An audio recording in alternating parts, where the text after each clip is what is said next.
Hello and welcome to World Health Organization. My name's Alison Brunier and we're coming to you live today to talk about mental health. I'm joined today by Dr. Fahmy Hanna of our Department of Mental Health and Substance Use. Hello, Fahmy. Hello, Alison. Good afternoon and pleasure to join you. Thank you very much for joining us today. So we're coming to you live from WHO on Twitter, Facebook, YouTube and LinkedIn. If you'd like to ask your questions on mental health, you can do so in the comments section of Facebook or else by asking on Twitter at our hashtag AskWHO. So this weekend on 10th of October is World Mental Health Day, which is a day for communicating about and advocating for mental health around the world. Now, even before the COVID-19 pandemic started, close to 1 billion people had some form of mental health condition. Globally, it's estimated that 5% of adults have depression, one of the most common mental health disorders, and 1 in every 100 deaths is from suicide. And of course, mental health conditions have been exacerbated by the COVID-19 pandemic. Today, WHO on just before World Mental Health Day has released a new report, the Mental Health Atlas 2020, which gives us an indication of the resources that are available to countries around the world for mental health, whether that be policies, laws, human resources, or financing. So first of all, before we get into questions from our audience, and thank you very much for joining us, I'd like to ask Fahmy, can you tell us a little bit more about the Mental Health Atlas and what exactly that is? Mental Health Atlas is an ongoing project of the World Health Organization. The project started in 2001, and the edition we are releasing today is actually edition number 6 of Mental Health Atlas. Mental Health Atlas represents the world's most comprehensive resource on mental health, financial, human resources, available services, governance systems, and programs. And this edition of Mental Health Atlas carries a more significant importance because Mental Health Atlas 2020 represents the mechanism of monitoring the progress of the implementation of mental health action plan endorsed by all WHO member states. What was really great about this edition is that literally the whole world has contributed to it. 171 of WHO member states, 88% of WHO member states during COVID-19 pandemic took the time and effort to fill the questionnaire and share with us their data about their mental health system for this project. Indeed, that's quite astonishing to hear that 171 countries have submitted to WHO their data on mental health in a time when, of course, it's been very difficult to pull together such information Indeed. during the pandemic. So can you tell us what the Atlas is telling us?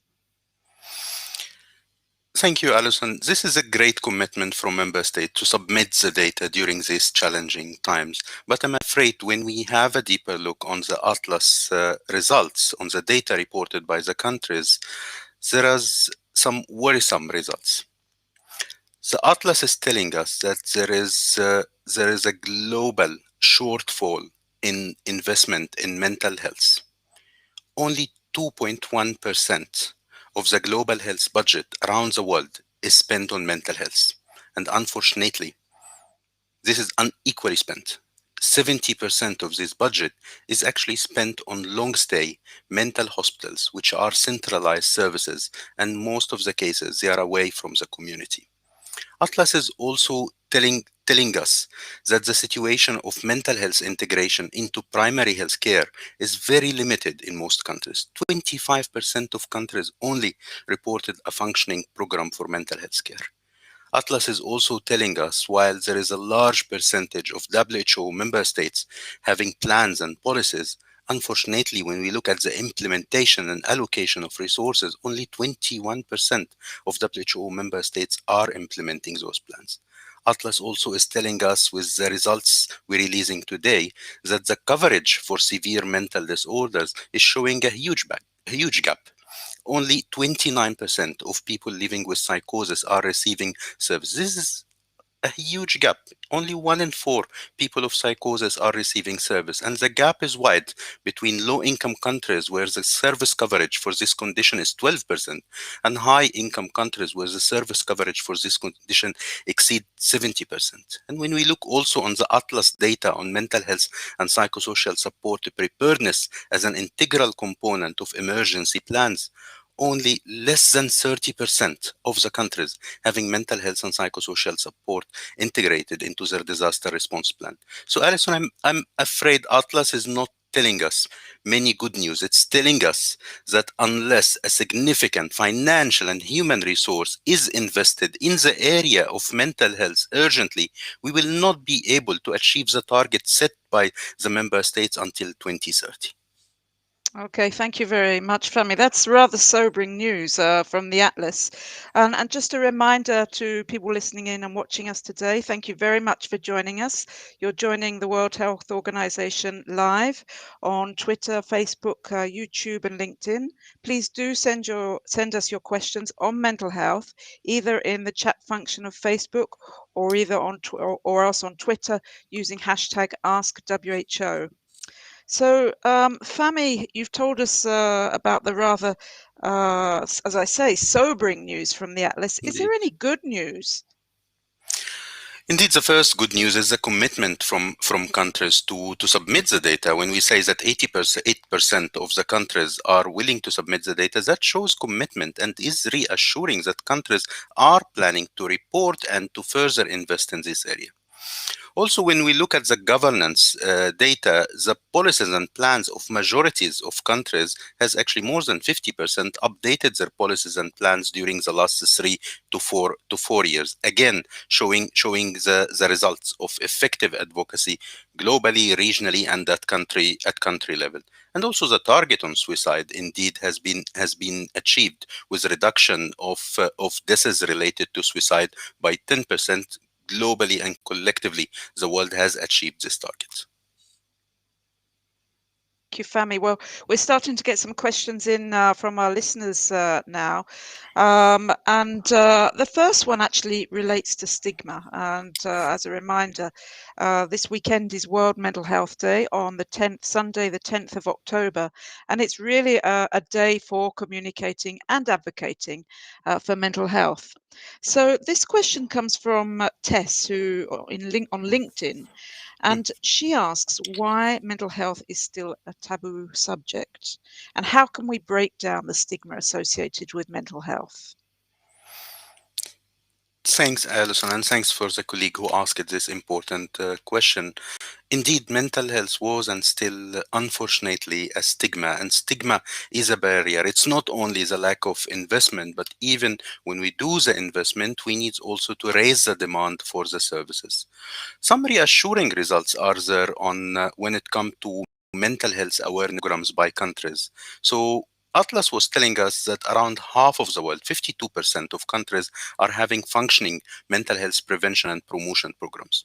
In fact, more than 60% of these programs are mental health awareness program. And to count a program, I notice also another question was asking about assessing the functionality. So these mental health awareness programs are either having budgets, financial resources, have been evaluated, have a clear plan of action. So 60% of countries who have mental health prevention and promotion programs are having programs towards stigma. What we need to do collectively towards stigma, and the world has been to some extent doing this during the last couple of years by all of us recognizing that mental health is not only a matter of us and them. All of us can be affected by mental health conditions.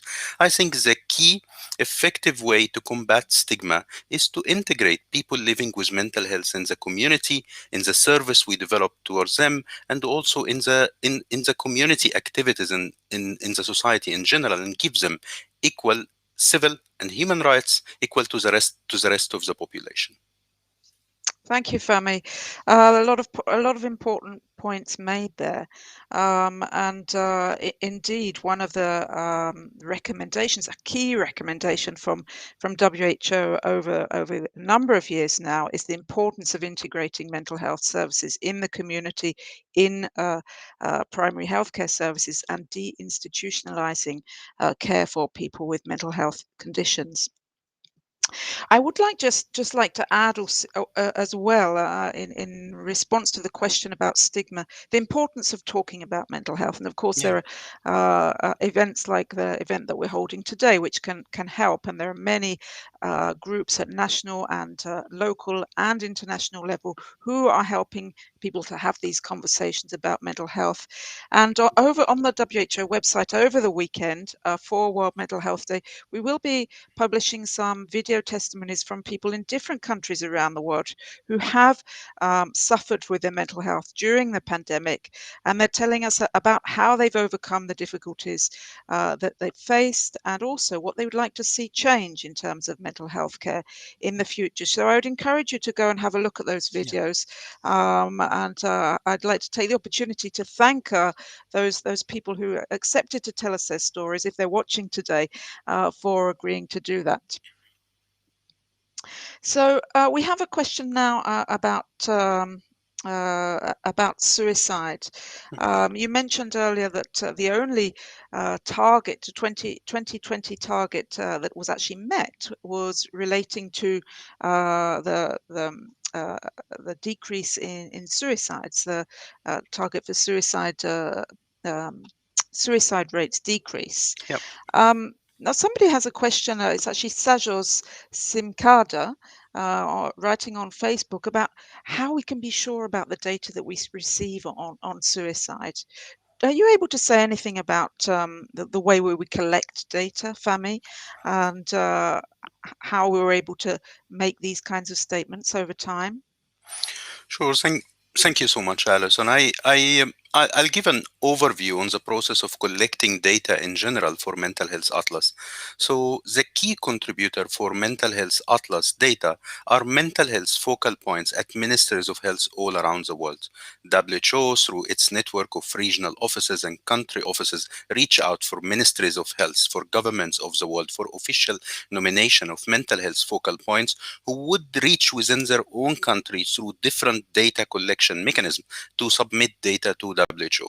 When it comes to suicide data specifically, this is an area where there are many limitations in many countries in the process of data collection, and WHO rely on global estimates which are available related to suicide as part of its global health observatory.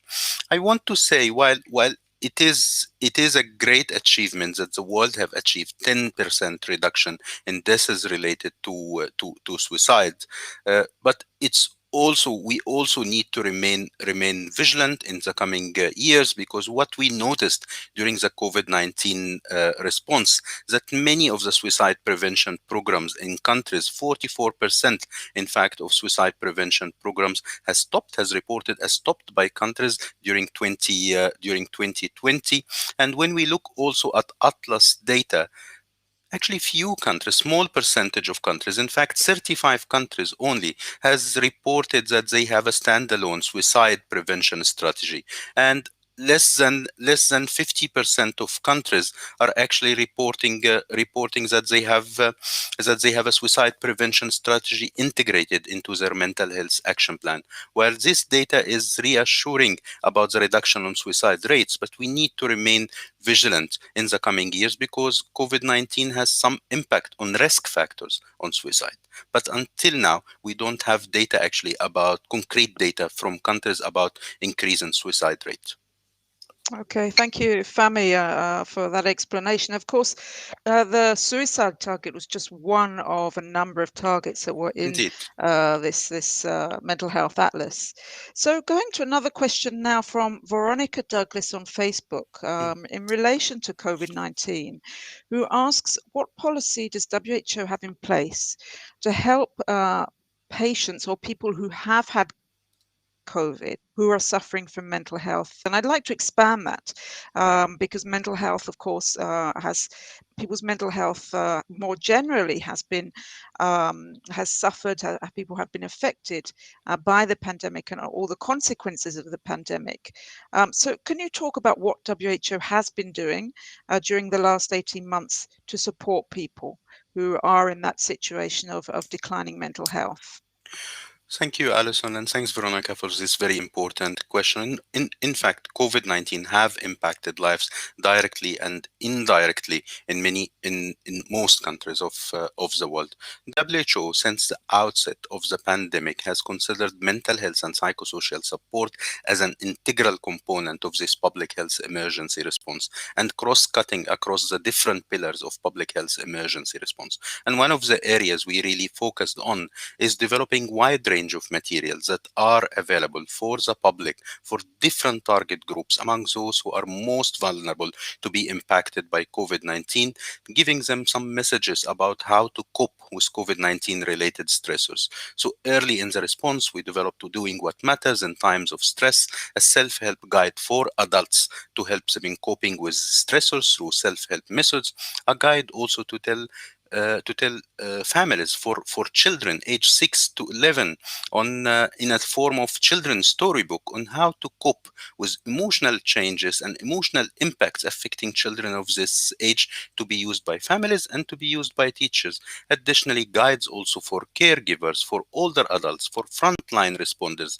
I hope that our colleagues from the social media team would share the WHO page for the public with mental health and psychosocial support material for COVID-19. On practical aspect in countries, WHO also activated a rapid deployment mechanism of expertise that supported more than 30 country-level deployments, especially to vulnerable population in humanitarian emergencies to support multi-sectoral mental health and psychosocial response. And it's important to highlight here also that WHO member states at our WHO governing bodies, the governments, representatives of ministries of health have in the most recent World Health Assembly endorsed the decision about scaling up and ensuring that mental health and psychosocial support is an integral component of this public health emergency response, of the recovery phase, and also of preparedness. In fact, Atlas that we are releasing today have one indicator that will continue to be measured every 2 years about mental health and psychosocial support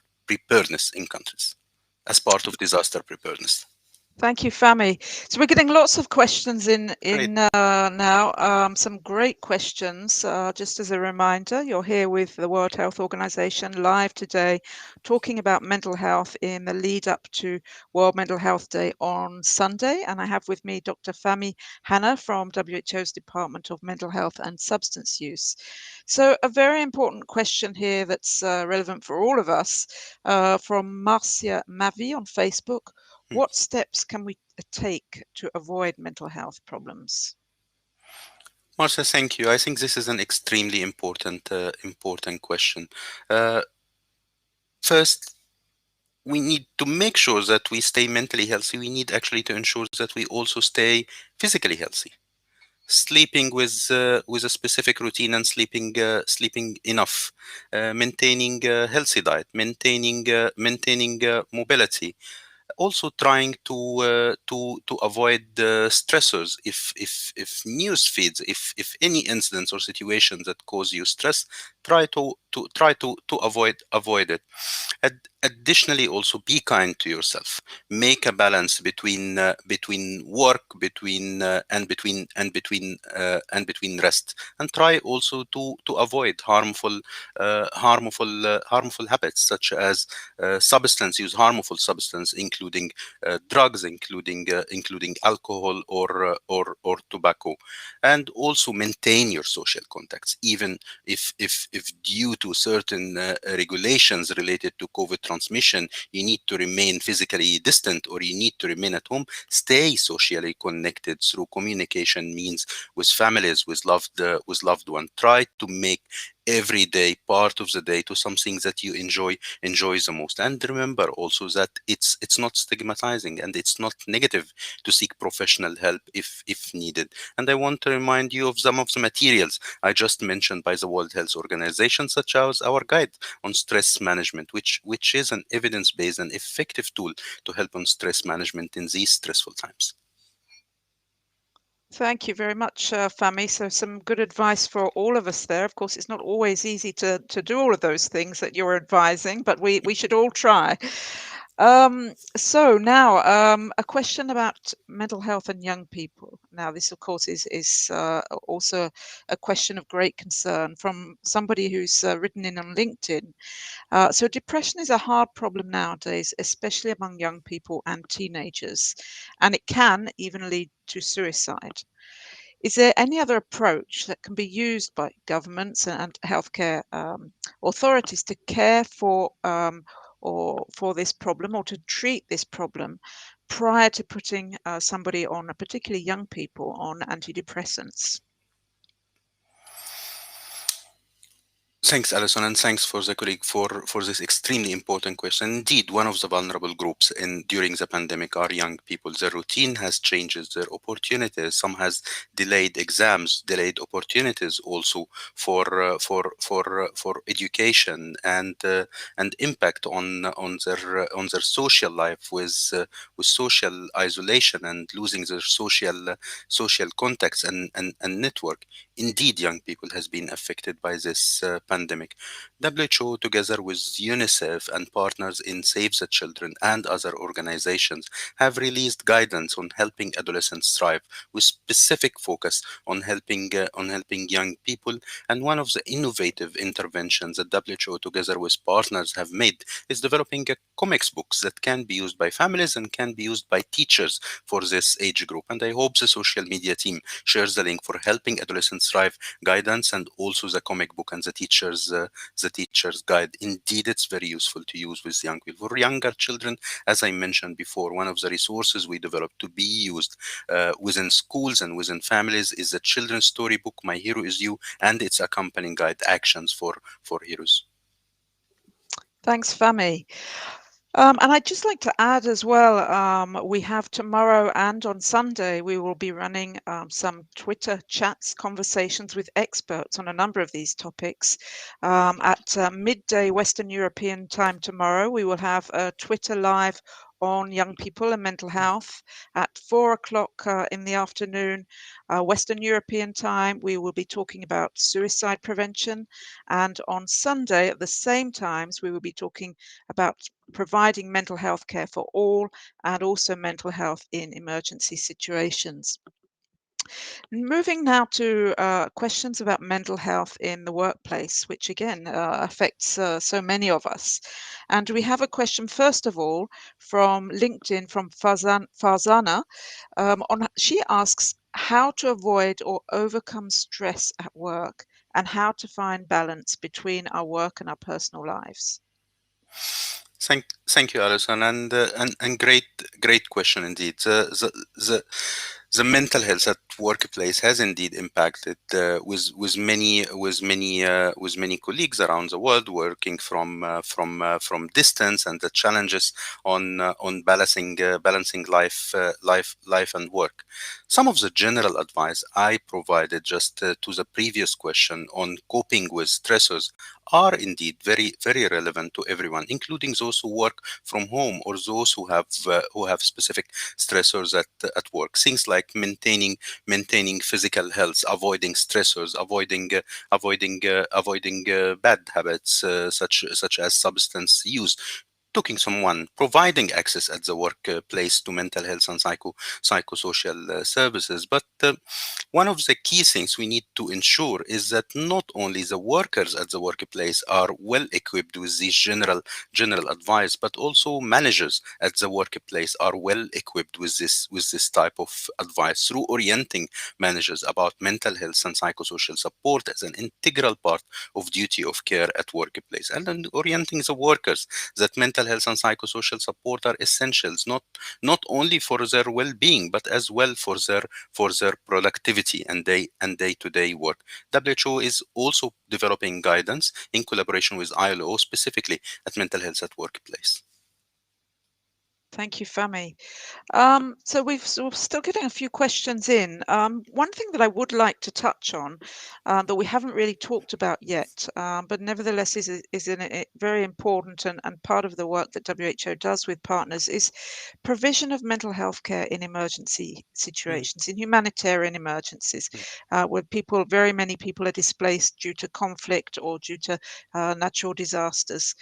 How does WHO and partners like UNHCR, UNICEF support countries that are suffering, people, particularly in countries that are suffering from humanitarian emergencies, such as those that I've mentioned? This is very important question, Alison, and thank you for raising the topic.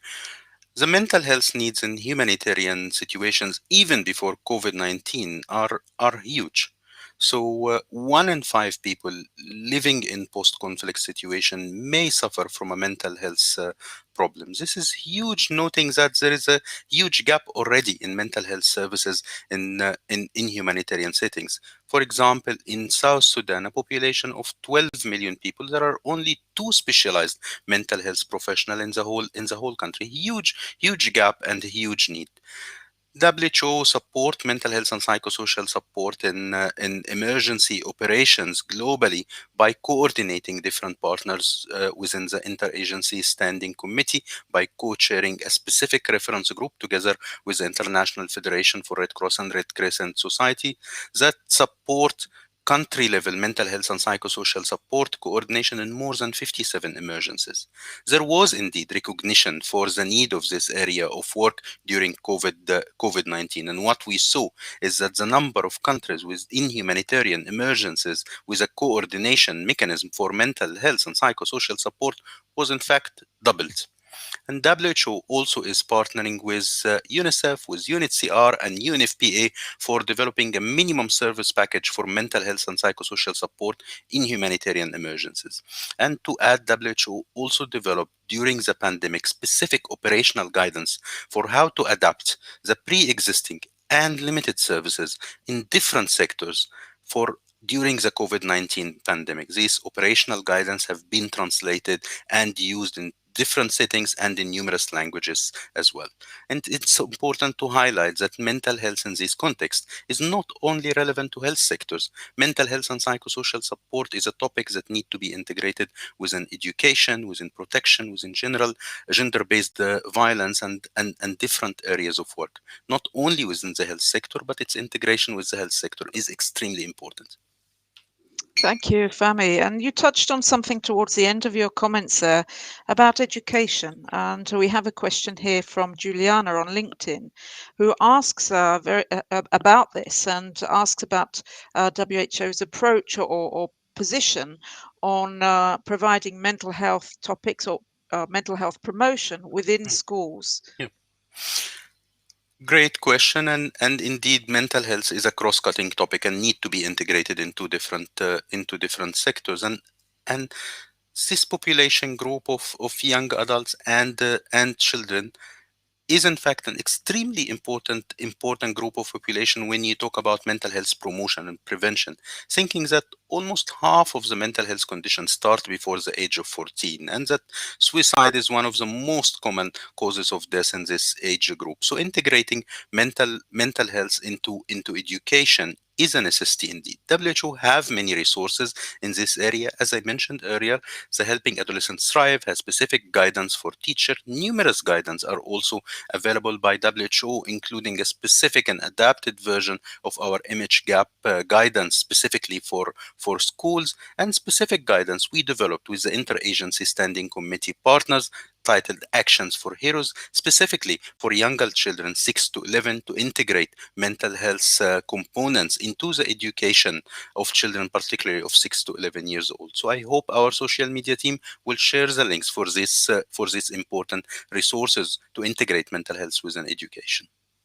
Thank you, Fahmy. So your Fahmy is giving lots of work to our social media team. I'm I hope sorry. you're listening, social media team. So we're coming towards the end of today's live session on mental health. So we've got time for one more question before we wrap up. And this is a very good question. I think a lot of people would like to know the answer to this. So from Felix Siam or Sian on Facebook, and he asks, what is bipolar and how is it managed? How can one treat bipolar disorder?